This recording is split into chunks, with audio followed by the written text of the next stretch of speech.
Chapter 2 Whispers of Ragnafell.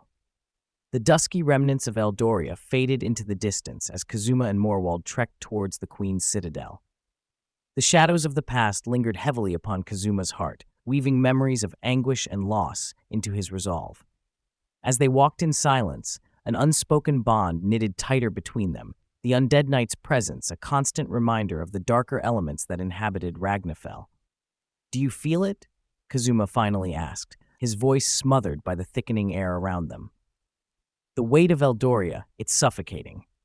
Morwald paused, his hollow gaze surveying the path before them.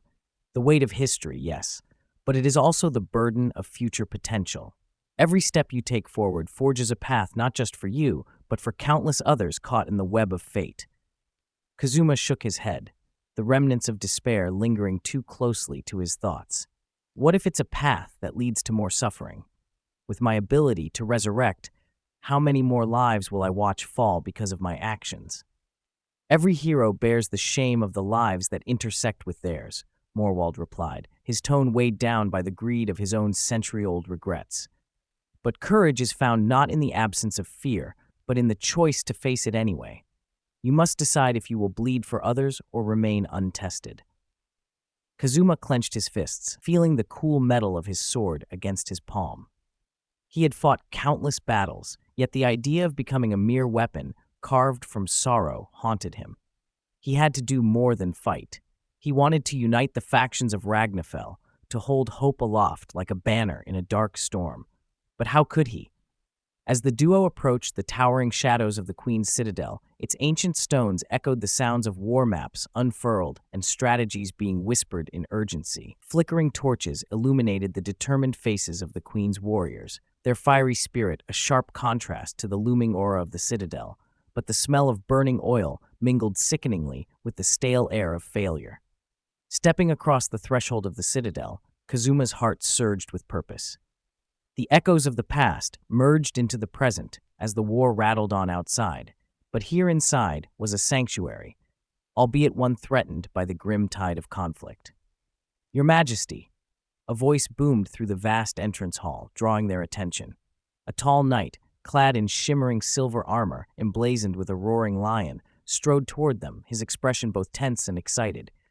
"Kazuma Ito has returned. We must consult with the Queen at once." "Lord Garrick, what news do you bring?" Morwald questioned, crossing his arms, his spectral presence almost intimidating. "Another sortie against Lord Valter's forces has been waged," Garrick explained, urgency etched across his chiseled features.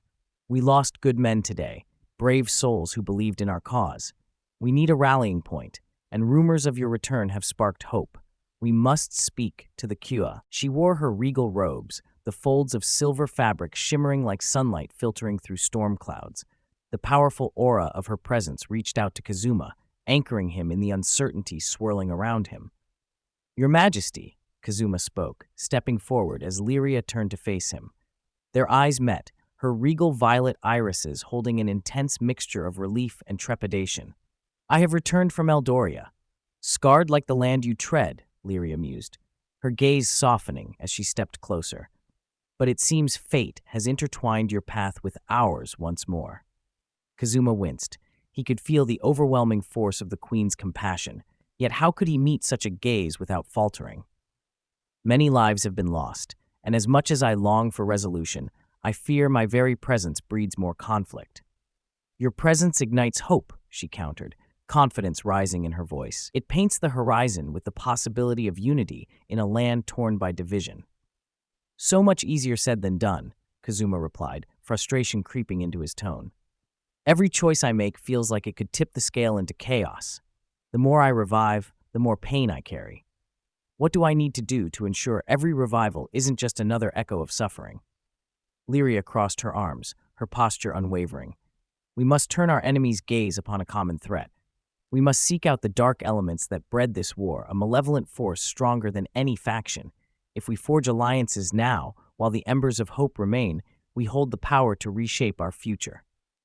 "Coalescing our armies is one thing," Kazuma emphasized, the vision of loss stark in his mind. "But if we invited those from Lord Valter's ranks, how can we trust their intentions? It's treachery after betrayal."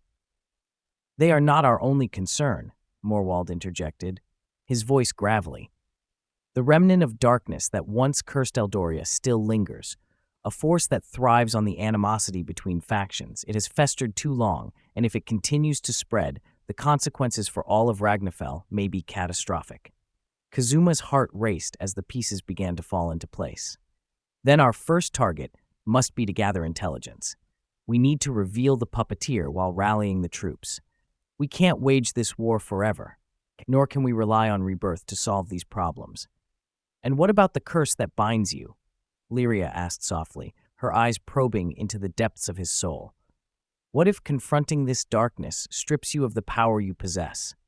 What if we lose you to it, Kazuma?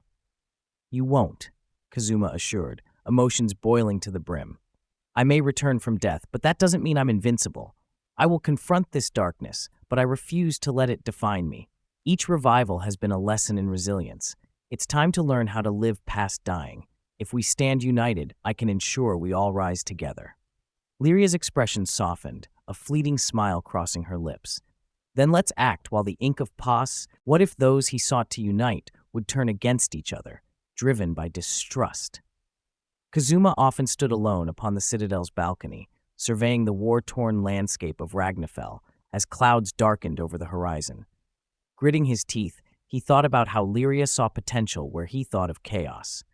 The truth loomed heavy, but within the gathering storm of despair, he clung to the silver thread of hope, the unyielding bond he had begun to share with Lyria, a woman as fierce as she was noble. One fateful evening, as twilight descended over the citadel, a soft knock echoed through his chamber, the sound cutting through the depth of his contemplation. "Enter," he called, bracing himself for whatever awaited him beyond.